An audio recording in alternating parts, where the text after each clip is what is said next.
안녕하십니까, 라온입니다. 오늘은 윤석열 국민청문회라는 책을 다루고자 합니다. 2021년 2월 5일 지식공작소에서 출판되었습니다. 책의 큰 주제는 검사 윤석열은 누구인가? 라는 주제에 집중하고 있습니다. 특히 책의 제목처럼 일반적인 청문회는 국회에서 국회의원들에 의하여 이루어지지만 책은 윤석열 전 총장의 모든 언론 기록을 모아 가상의 국민 앞에서 그의 청문회를 진행하는 방식으로 스토리가 전개됩니다. 특히 2019년 7월 25일부터 어제까지라는 표현이 나오는데 책 출판일 바로 전날 정도로 보는 것이 적당해 보입니다. 책을 읽고 난 후의 솔직한 감정은 윤석열 총장의 짧은 자서전 같은 느낌이 들었습니다.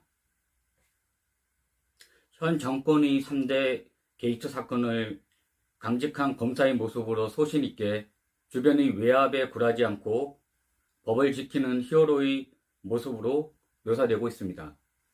과거의 정권의 신여라고 여겼던 검찰의 자기 성찰과 사법권 독립이라는 원대한 목표를 진두지휘하는 진정한 리더의 모습으로 책에서는 그려지고 있습니다.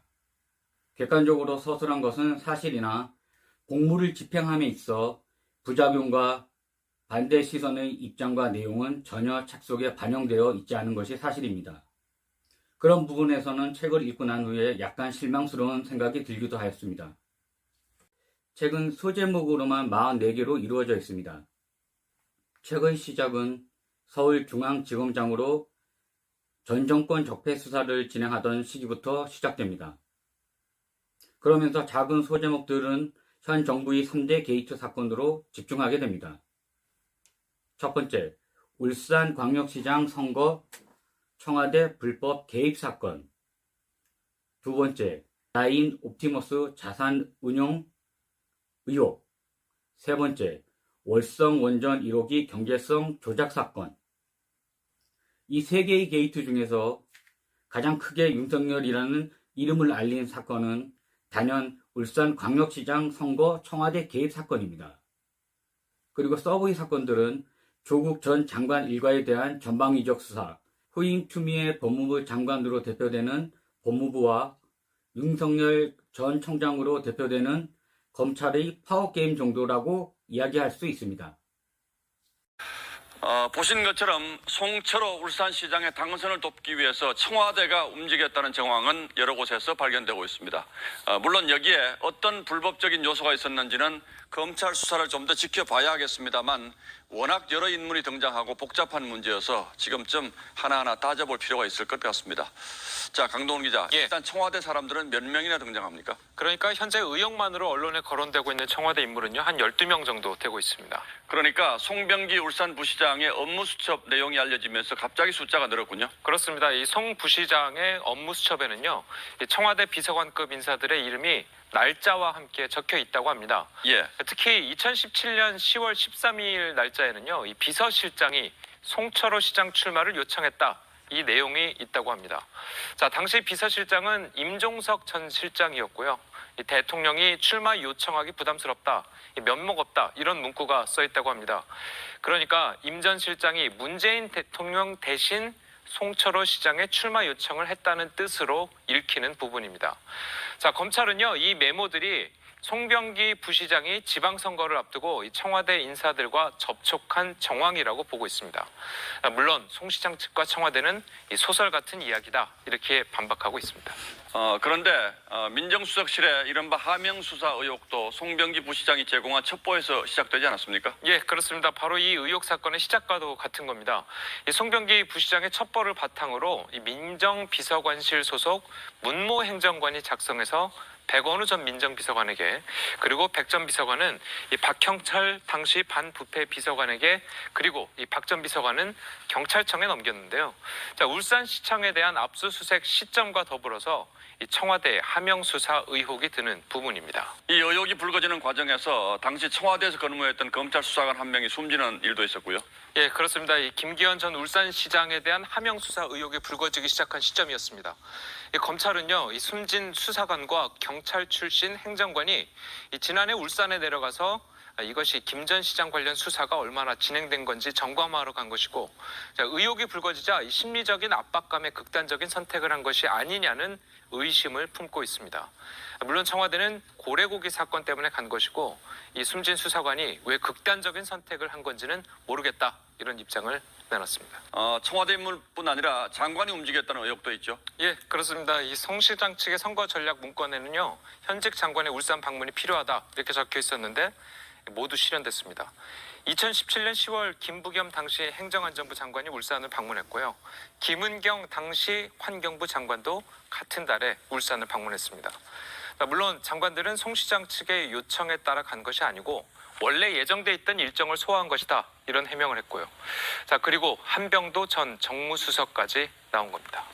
자, 그러니까 청와대 민정실, 정무수석실 그리고 행정부 장관들까지 다 움직인 정황이 이렇게 있는 거군요. 예. 자, 물론 뭐 앞으로 법적인 문제는 수사 그리고 재판 과정에서 가려지겠습니다만 이 문제는 사실 법적인 울산광역시장 선거 청와대 불법 개입 사건부터 간단히 알아보겠습니다.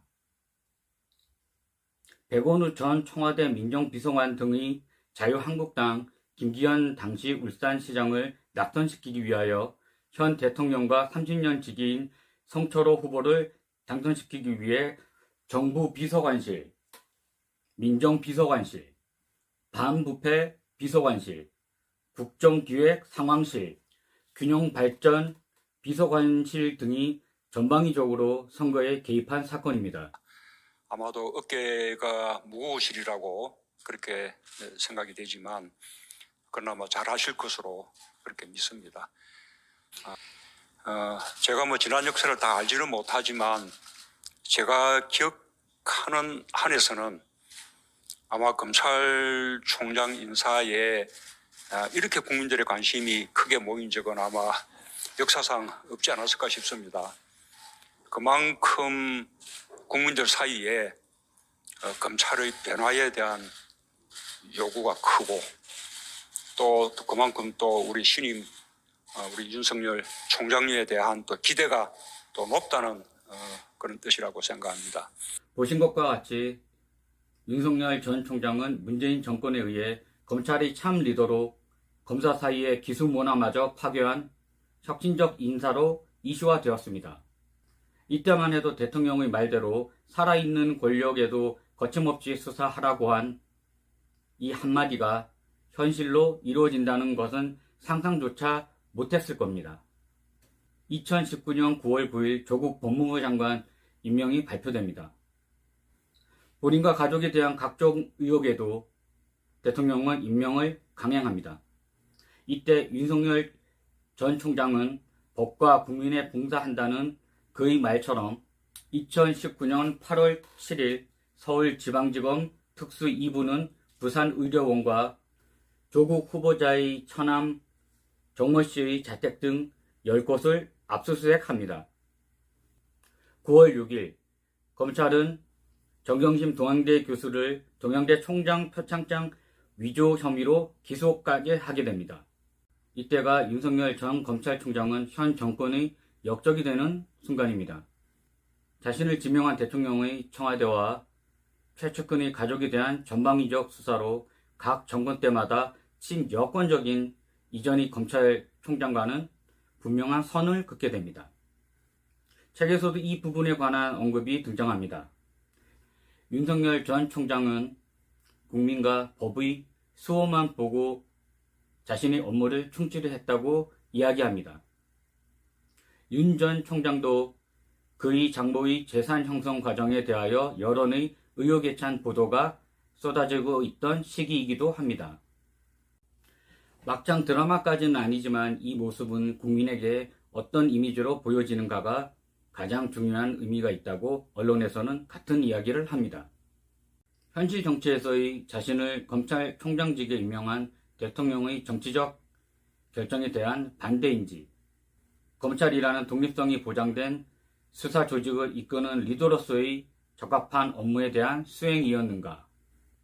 책을 읽는 독자의 입장에서는 자신이 정치적 의견을 배제하고 객관적으로 보자고 해도 정치인이나 검찰총장이라는 자리에 있어서 그 자리까지 오르는 데는 오랜 시간과 노력이 필요했으며 인간이라 그 과정에 실수나 오류는 완벽히 없었으리라고는 생각하지 않습니다.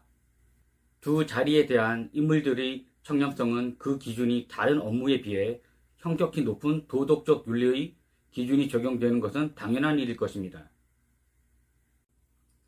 결국 현실 업무에 있어서의 청렴성의 기준이 완벽한 인물이 아니라면 어디까지 허용되는가에 관한 국민 대다수가 받아들일 수 있을 정도의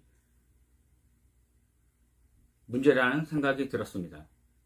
그 기준이란 이전 정권에서 대통령이 임명하면 막말로 털어서 먼지 나지 않는 이가 존재하는가 식의 사고와 권위에 대한 반강제적 인정으로 무언의 동의를 받아들여졌던 것이 사실입니다. 하지만 이번에는 의구심의 당사자가 스스로 보란듯이 임명권자의 최측근에 대한 강제 수사를 진행하는 일이 벌어지고, 아니 이건 어떤 일인가, 무슨 일이지? 그 인물에 대하여 주목하는 것은 당연한 현상입니다. 조국 장관은 사퇴를 하게 됩니다. 하지만 정부는 마무리 투수로 추미애 장관을 윤 총장에 대한 모든 수단으로 압박하지만 결국 추미애 장관의 완패로 끝나는 결과가 나오고 맙니다. 여러분, 이쯤에서 떠오르는 단어가 없으신가요? 공수처, 고위공직자 범죄수사처의 줄임말이죠. 말 그대로 고위공직자의 범죄를 수사하는 곳입니다. 고위공직자에 대한 수사권, 기소권, 공소유지권을 검찰로부터 넘겨받아 검찰 조직을 견제하고 고위공직자의 권력형 비리를 방지하려는 취지입니다. 수사 대상은 현직은 물론 퇴직 후 2년 이내의 고위공직자와 그 가족 등입니다. 대통령 외에 국무총리를 비롯해 고위공무원, 전직 장성급 장교도 포함됩니다. 또 가족의 경우 대통령은 사촌 이내 친족까지 포함합니다. 공수처 조직은 처장과 차장 각 1명, 그리고 검사와 수사관 등 50여 명으로 구성됩니다. 공수처장은 국회 추천위원회가 후보 2명을 추천하면 국회의장이 각 교섭단체 대표와 협의한 뒤 국회에서 1명을 뽑아 대통령이 임명합니다. 만약 협의가 원활하지 않을 경우 국회의장이 2명을 대통령에게 추천하고 대통령이 1명을 지명하게 됩니다. 공수처 설치에 대한 논란은 수십 년 동안 이어졌습니다. 지난 1998년 이회창 당시 한나라당 총재가 고위공직자 비리특별수사처를 추진한 바 있고, 김대중 전 대통령도 공직비리수사처의 도입을 고려했습니다. 또 노무현 전 대통령도 대선 공약으로 공수처 설치를 공약으로 내걸었었고, 문재인 대통령에 와서 다시 한번 설치를 추진하고 있습니다. 조국 수석은 야당 탄압 수사 우려에 대해 수사 대상에서 국회의원을 제외할 수도 있다는 조건까지 제시하며 공수처 설치를 다시 한번 촉구했습니다. 하지만 야당이 여전히 회의적인 입장이어서 법안 통과가 가능할지는 미지수입니다. 고위공직자 비리수사처, 공수처. 공수처의 설치는 검찰의 제19 감싸기 고위공직자 부패 범죄에 대한 수사 미진이라는 국민적 공감대가 형성되게 한 검찰에 대한 불신에서 시작하였습니다. 반대 입장도 만만치 않은데 옥상옥, 지붕의 지붕이며 공수처는 누구의 견제를 받는가라는 의견도 있습니다. 공수처는 사정기관인 동시에 검찰의 기소 독점권을 제어한다는 부분에서 중요한 검찰개혁 수단이라고 볼 수 있습니다. 윤석열 전 총장에 대하여 현 정권의 오만함과 때리기가 자신의 업무에만 전념한 그를 차기 대선 주자로 키웠다는 비판도 있습니다. 대통령이 검찰에 대한 개혁에 간접적으로 저항하며 조국 전 법무부 장관과 추미애 장관과의 파워게임에서 승리하며 앞으로의 대권에 대한 야망을 키웠는지도 모르겠습니다. 현재 차기 대선 후보 탑3 안에 들은 것은 팩트이며 자신의 의지인가 아니면 정부와 언론이 만들어낸 제2의 반기문 총장인가? 우리는 아직 알 수 없는 단계입니다. 대선 후보로 나선다면 최악의 시나리오는 징계받았을 때 일선 검사들이 정부의 조치에 반발했던 것을 기억하신다면 상대 후보나 주변 비리에 대하여 일선 검사들이 강제 수사로 대응하면서 미얀마처럼 군대에 의한 쿠데타가 아니라 사법체계라는 정당한 제도를 가지고 정권을 가져갈 수 있다는 생각도 해봅니다. 하지만 국민들이 공감대나 언론 등 주변이 제약이 있기에 그렇게까지는 하지 않겠으나 모든 것을 감수하고 실행하겠다면 불가능한 일도 아닐 것입니다. 일부 반대자들의 이런 주장도 흥미롭기는 합니다. 정치라는 살아있는 생물을 다루는 것은 정치인들이 정치공학적인 일입니다. 항상 누구나 생각하듯 대선은 우리의 미래를 이끌어갈 리더를 뽑는 일입니다. 우리 국민들이 누군가에게 국민에게서 나오는 권력을 양도하였으며 그의 뜻과 국정 철학에 의해서 이 나라는 흘러갑니다. 누군가는 그 자리에 올라 앞으로의 대한민국을 이끌어 갈 것입니다. 시작은 윤석열이라는 인물로 하였지만 결국 결론은 그가 아니어도 다른 이가 대통령이 되더라도 그 이후의 시간들은 지금보다 조금, 아주 조금, 개미똥만큼이라도 살기 좋고 행복한 서민들이 삶일 것입니다. 정치 포비아에서 벗어나 지금보다 개미똥만큼 더 편하게 살고 싶은 것이 큰 욕심은 아니라고 저는 생각합니다. 윤석열 총장에 대한 평가는 여러분이 개인의 몫입니다. 물론 정답도 존재하지 않습니다. 그 정답은 다음 대선의 결과가 말해줄 것입니다. 대선 후보로 나선다면 최악의 시나리오는 징계받았을 때 일선 검사들이 정부의 조치에 반발했던 것을 기억하신다면 상대 후보나 주변 비리에 대하여 일선 검사들이 강제 수사로 대응하면서 미얀마처럼 군대에 의한 쿠데타가 아니라 사법체계라는 정당한 제도를 가지고 정권을 가져갈 수 있다는 생각도 해봅니다. 하지만 국민들의 공감대나 언론 등 주변이 제약이 있기에 그렇게까지는 하지 않겠으나 모든 것을 감수하고 실행하겠다면 불가능한 일도 아닐 것입니다. 일부 반대자들의 이런 주장도 흥미롭기는 합니다. 정치라는 살아있는 생물을 다루는 것은 정치인들이 정치공학적인 일입니다. 항상 누구나 생각하듯 대선은 우리의 미래를 이끌어갈 리더를 뽑는 일입니다. 우리 국민들이 누군가에게 국민에게서 나오는 권력을 양도하였으며 그의 뜻과 국정 철학에 의해서 이 나라는 흘러갑니다. 누군가는 그 자리에 올라 앞으로의 대한민국을 이끌어 갈 것입니다. 시작은 윤석열이라는 인물로 하였지만 결국 결론은 그가 아니어도 다른 이가 대통령이 되더라도 그 이후의 시간들은 지금보다 조금, 아주 조금, 개미똥만큼이라도 살기 좋고 행복한 서민들이 삶일 것입니다. 정치 포비아에서 벗어나 지금보다 개미똥만큼 더 편하게 살고 싶은 것이 큰 욕심은 아니라고 저는 생각합니다. 윤석열 총장에 대한 평가는 여러분이 개인의 몫입니다. 물론 정답도 존재하지 않습니다. 그 정답은 다음 대선의 결과가 말해줄 것입니다. 전 여러분과 대선과 관련된 테마와 연관된 윤석열이라는 연결고리로 우리가 진심으로 원하는 리더의 자격과 모습에 관하여 이야기해보고 싶었습니다.